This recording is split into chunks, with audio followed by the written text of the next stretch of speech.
Hey guys, last one for tonight. So today when I went for a little test drive in my son's Camaro, In-Groove was closed because it's Sunday, but Zia Records on Thunderbird, they're open. And I said, "Oh, let's go down there." He had to go run some errands, and I said, "All right." So I knew I was going to go over to the LP side, but I wasn't going to go batshit crazy and buy these ultra uber expensive pressings. But I thought, so then I saw, um, what was it? Cool Strutting and Shape of Jazz to Come, right? $20 a pop and 180 gram pressings, and the Shape of Jazz to Come was blue vinyl. I guess it was the 20th anniversary of this LP pressing company in Europe.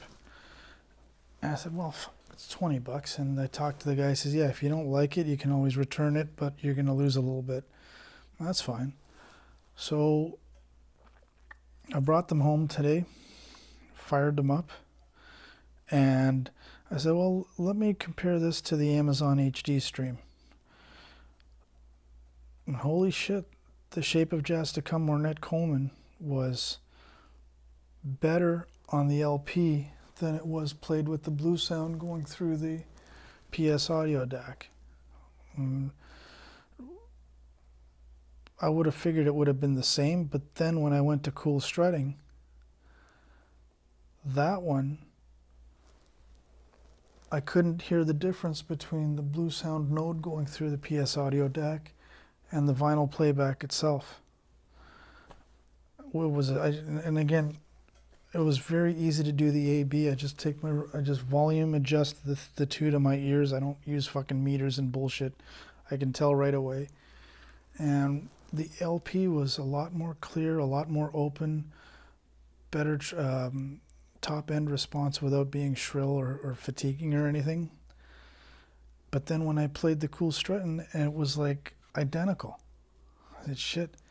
And those pressings are dead quiet. Now, not too much information on VINYLOGY or DOL is out there online. There's a lot of crap that I read about these pressings, or Russian, or they're Poland or somewhere in Europe, whatever. I don't know where the hell they come from, but they sounded really good. Dead quiet vinyl, right? I mean, the you don't hear nothing, no surface noise, no nothing, no inner groove distortion.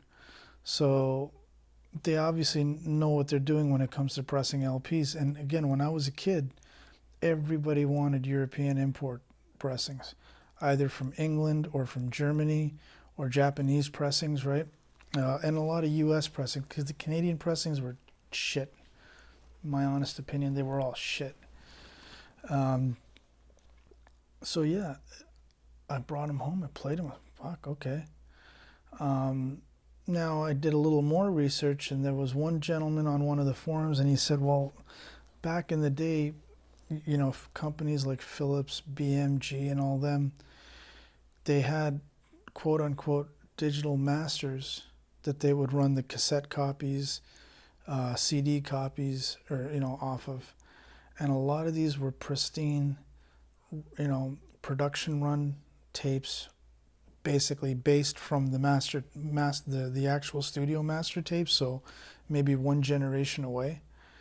And he was saying that, yeah, he says what happens is they'll run them, and then they just put the tapes away for 30 years, 40 years, whatever it is. And I guess there's some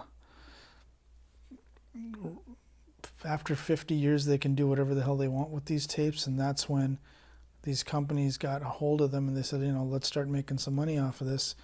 I read stuff like the artist gets ripped off, but then I also read the artists also got ripped off back in the day when they were first doing this stuff.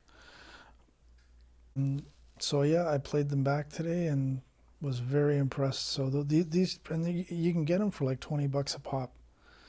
And I've also read some of them are hit and miss, meaning some are a miss, and some are pretty much as good as their U.S.